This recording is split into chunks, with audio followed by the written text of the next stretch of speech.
9 అక్కరేంటి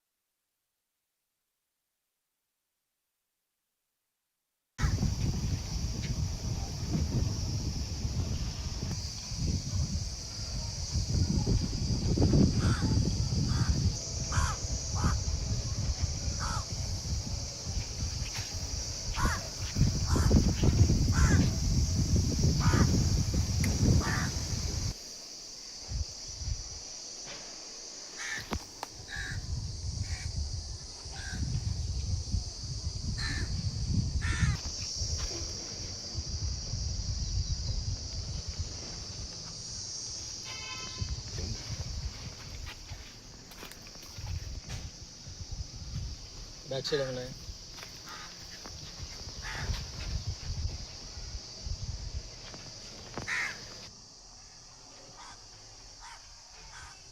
बड़ी पीछे रोता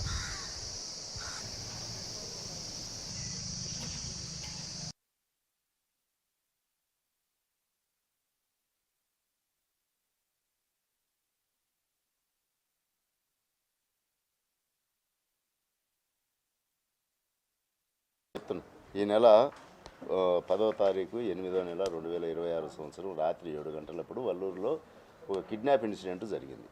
ఆ కిడ్నాప్ ఇన్సిడెంట్లో ఇమ్మీడియట్గా మా పోలీసులు స్పందించి ఆ కిడ్నాప్ అయిన అతన్ని కిడ్నాపర్ల చెర నుంచి విడిపించినాం. ఆ అబ్బాయి వయసు వచ్చేసి 17 ఇయర్స్ ఉంటాయి.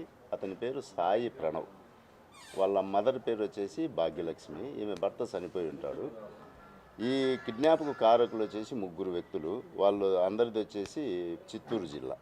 వాళ్ళల్లో కాణిపాకం విజయ్ కుమారు, కర్ణం హేమనాథ్ బాలసుబ్రహ్మణ్యం అని 3 వ్యక్తులు.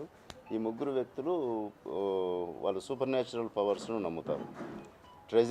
ట్రెజర్స్ ఎక్కడన్నా ఉన్నాయి అని అంటే వాళ్ళు ఈ క్షుద్ర పూజలు చేసి ట్రెజర్స్ను బయటికి తీస్తామని చెప్పి ప్రజలను నమ్మిస్తూ ఉంటారు. ఈ క్రమంలో వీళ్ళు అనంతపురం జిల్లా కర్ణాటక బార్డర్లో షెట్టూర్ అనే విలేజ్లో ఒక ముస్లిం ఫ్యామిలీకి దగ్గర అవుతారు. అక్కడి నుంచి వాళ్ళు అక్కడక్కడ ఆ ఊర్లలో పరిచయాలు ఏర్పరచుకొని ఆ ఊరు నుంచి ఒక అమ్మాయిని తీసుకొని వస్తారు. ఎక్కడికి వల్లూరుకి తీసుకొని వచ్చి భాగ్యలక్ష్మి వాళ్ళ ఇంట్లో పెడతారు. ఈ భాగ్యలక్ష్మికి పూజలు చేస్తే కనుక డబ్బులు వస్తాయని చెప్పి చెప్తారు. ఆ తర్వాత ఈ భాగ్యలక్ష్మి కొడుకు ఇంజనీరింగ్ సెకండ్ ఇయర్ చదువుతుంటాడు, సాయి ప్రణవ్ అతని పేరు.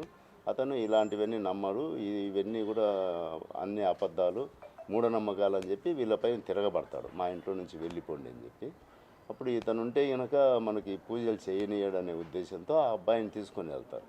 చంపాలనే ఉద్దేశంతో బలవంతంగా కారులో తీసుకొని వెళ్ళిపోతారు, సియాజ్ కారులో.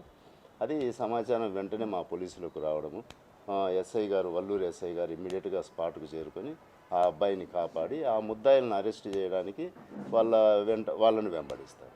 వాళ్ళని వెంబడించిన తర్వాత వాళ్ళు దాదాపు వాళ్ళ అడ్రస్లని కనుక్కొని టెక్నాలజీ వాడి వాళ్ళ సెల్ ఫోన్ నంబర్లను ట్రాక్ చేస్తూ వెళ్తాడు. వెళ్ళి వాళ్ళను ట్రేస్ చేయగలుగుతాడు. ట్రేస్ చేసిన తర్వాత ఇంకా పోలీస్ స్టేషన్కి వచ్చి కేసు రిజిస్టర్ అవుతుంది. ఈరోజు అరెస్టు చూపించి ఈరోజు రిమాండ్ కూడా పెడుతున్నాము. వాళ్ళపైన ప్రాపర్గా 307 ఐపీసీ కింద మర్డర్ అటెంప్ట్ కింద కేసు రిజిస్టర్.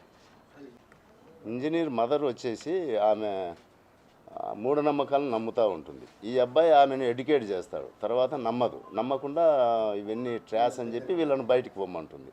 అప్పుడు ఈ ఇష్యూ జరుగుతుంది. ఒకవేళ ఆమె కూడా నమ్మి వీళ్ళని బయటికి పోకుండా ఇంట్లోనే పెట్టుకొని ఉంటే ఈ ఇష్యూ జరగదు కదా. ప్రతి ఒక్కరూ తప్పనిసరిగా యూట్యూబ్లోకి వెళ్ళి కడప వార్తను లైక్ చేయండి, సబ్స్క్రైబ్ చేయండి. ఇట్లు మీ జి రమణయ్య, ఎడిటర్, కడప వార్త.